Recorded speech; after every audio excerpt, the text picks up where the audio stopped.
Week 7 of the EIHL is in the books, so let's take a look at what happened and some of the standings and stats so far. The week started early on Wednesday as the Steelers hosted the Caps, the Scottish side taking the points via penalty shots after the teams finished level on 4 each, Carson Chuback making 56 saves to help the visitors stay in the game. On Thursday, Brarehead welcomed the Storm to town and took a 4-3 home win after scoring 3 goals in the third period to come back from 3-1 down.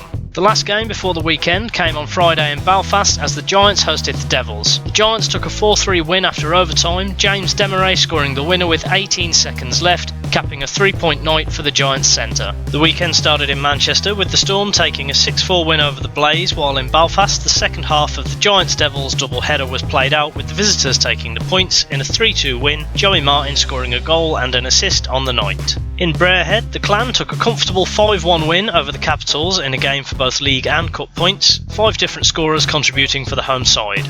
At the NIC, a Challenge Cup game was won by the Steelers, Chris Lawrence scoring the game-winning goal in a 3-2 win. And Saturday night was completed in Fife as the Flyers were on the wrong end of a 4-1 scoreline against the Stars, Lou Dickinson scoring 1+1 for the visiting team. There were 4 more games on Sunday, all towards the league, starting in Sheffield where the Steelers took on the Clan. The Steelers came away with the 2 points after coming back from 3-1 down to force overtime when none other than Chris Lawrence scored his second of the night to win it. Down the M1 in the Skydome, the Blaze, with their apparently now prolific power play, scored 3 from 5 opportunities to defeat the Panthers 4-3 and take a regulation win for the first time since September 20th. 2 games took place in Scotland. First, the Capitals came back from 4-0 down to take an overtime win over the Flyers, Ryan Hayes scoring a Gordie Howe hat-trick and another assist on top of that for the home side. The other game was in Dundee, where the week was completed with the Stars recording a comfortable 5-1 win over the Storm.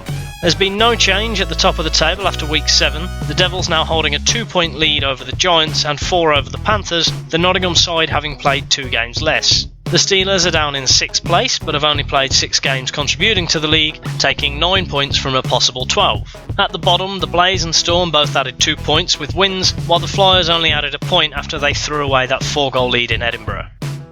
The Giants remain top of the EIHL Conference, still having played far more games than the other teams. The Devils have moved second, while the Panthers have now fallen to the bottom. The Stars are now top in the Gardner Conference, but it's very tight between the top 3, and it is of course very early days. The Clan's cup win over the Caps hasn't had any effect on the standings, but has seen the Clan move 3 points clear in Group A, while the Caps are bottom and have now finished their 8 games, meaning that they are eliminated from the competition. With just the Steelers playing the Panthers in Group B and taking the win, there was no change to the standings. The Panthers have finished their group games with 9 points, and the Steelers need just 1 more point to secure top spot.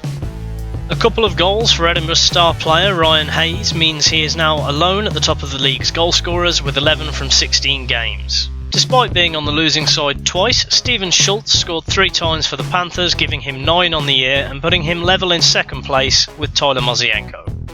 Jacob Johnston got assists in multiple games for the Caps last week, and this has seen him go top for helpers with 14 from 16 outings. Derek Walzer was unable to add to his tally and is now tied in second place with Joey Martin and Grant Tourman, who added 3 and 2 to their totals respectively. Hayes still leads the league on points. In addition to the 2 goals he scored, he bagged 4 assists and now has an extremely impressive 23 points so far this season. Joey Martin was able to score goals and set them up in both parts of the doubleheader at Belfast and has now 20 points on the year, scoring 7 and getting 13 assists. Kyle Bigos accrued 10 penalty minutes over the week, and this means he now leads the league ahead of Mitch Ganzak. A quiet week for Boris Valabic, but he still occupies 3rd on the list ahead of Kyle Flemington. It was a fairly well-behaved week for the EIHL, though Kale Taneka of the Blaze will face a review for a kneeing match penalty against the Panthers.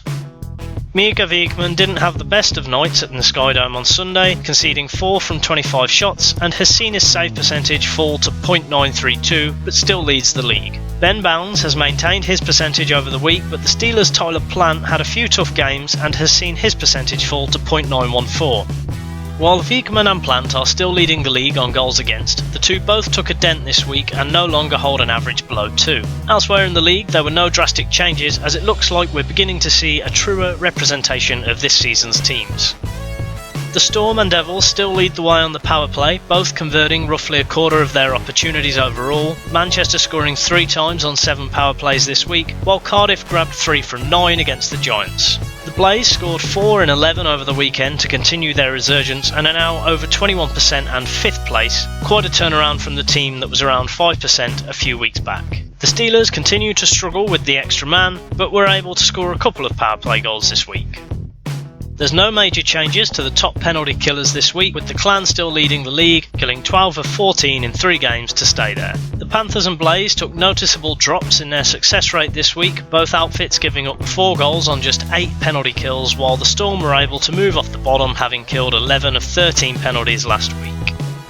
There's only 9 games next week as the Blaze are away playing in the Continental Cup, starting on Friday with the first game of a Giants and Steelers double header, the second coming the following day. These 2 games should prove entertaining and could end up having a big say on the league title. There are 3 other games on Saturday before on Sunday there are 4, with the highlight possibly coming from Cardiff where the Devils will host the Panthers. That's everything for week 7, thanks for watching, and if you enjoyed this review please like and share and subscribe to see more Elite League reviews in the future. Bye for now.